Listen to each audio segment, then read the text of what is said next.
नमस्कार. सगळ्यांना एक विनंती करण्यासाठी मी हा व्हिडिओ बनवत आहे.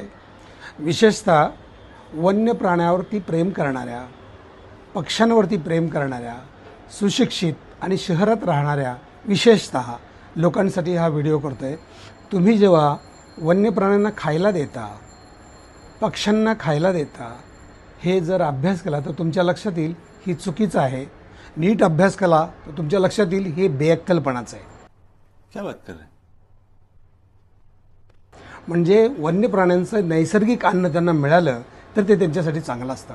उदाहरणार्थ माकडांना आपण जर काय खायला घातलं, वेफर्स घातले, वडापाव घातला, चणे फुटाणे घातले तर त्यांचं अन्न नाही.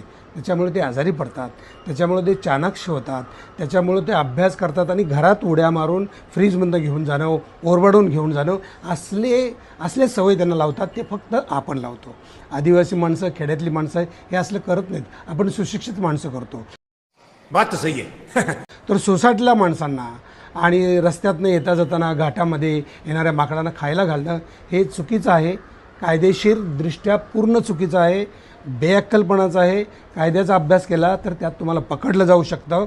आणि विशेषतः प्राण्यांना फसवून त्यांचं शिकार करण्याची जी प्रथा आहे त्या प्रथेनुसार तुम्हाला अटक केलं जाऊ शकतं. तर ही नम्र विनंती आहे, तुम्ही माकडांना, वन्य प्राण्यांना खायला घालू नका.